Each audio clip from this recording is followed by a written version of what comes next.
Hello! Today I will tell you about detecting minecart load.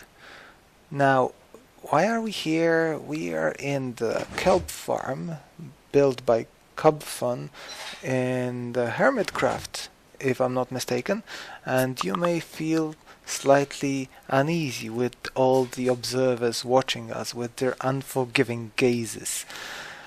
Now, detecting minecart load is a very important part of this farm. Well, let me try to move the camera a bit so you can see the observers in their glory. Oh, it's a pretty big kelp farm actually. There we go. Alright, let's move to the section with the minecarts. You are looking at a very important T-junction that will switch itself if the minecart, this copper cart, is full. Right now it has plenty of kelp waiting in the hopper up there. And let's give it a tiny push. It will wait for its load to be full. Then the sticky piston will release it and will start distributing kelp into those furnaces, and that's where the magic happens. This detector rail forwards the signal through this comparator and this redstone circuit over there, and this is another element where the magic happens. This repeater gets blocked by the repeater on its side. Okay, maybe let's build this circuit from scratch and let me explain what actually happens.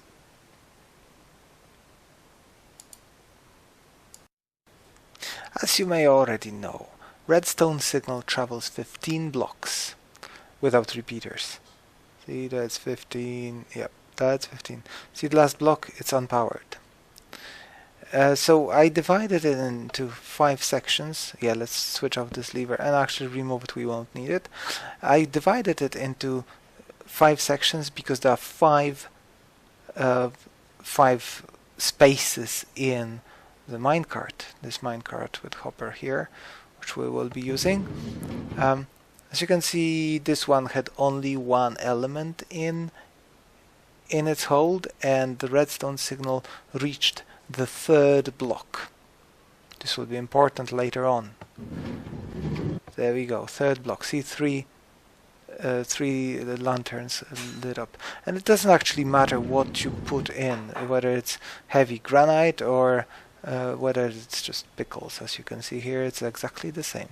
Okay, let's put some more. Let's put 3 stacks.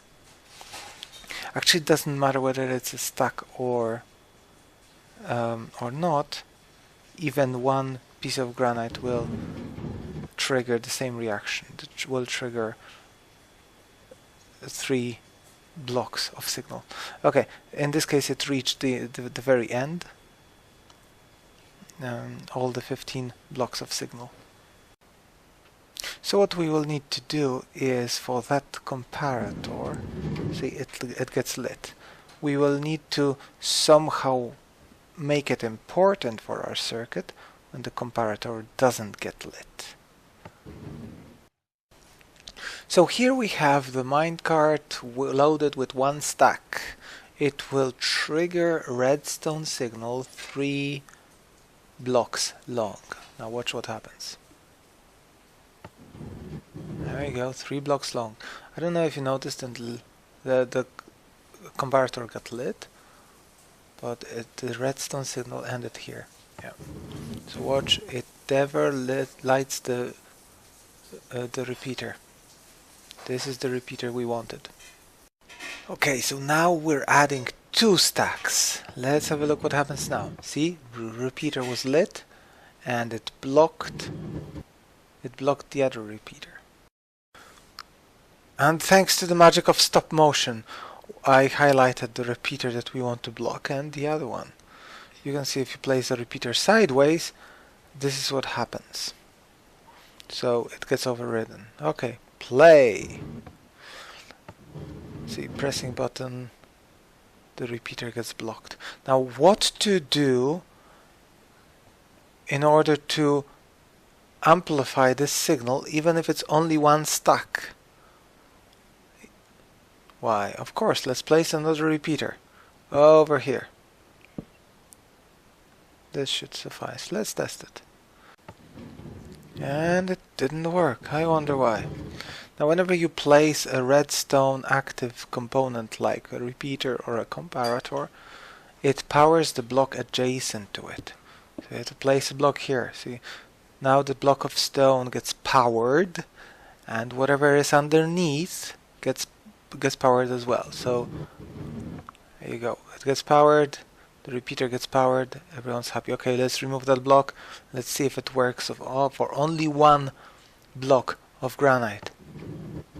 And it does. It's probably for the best because it's getting late. Let's run a quick test on empty. Now the repeater should not be blocking. Did you see how the torch got suppressed here? Suppressed torch flips the T-junction. Just a few quick words before we finish. You probably noticed that the default angle of my T-junction here is to the left, to my left now.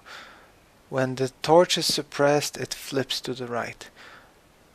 First test this, test your construction with the torch before you start building the mechanism, because in my case I built it on the wrong side.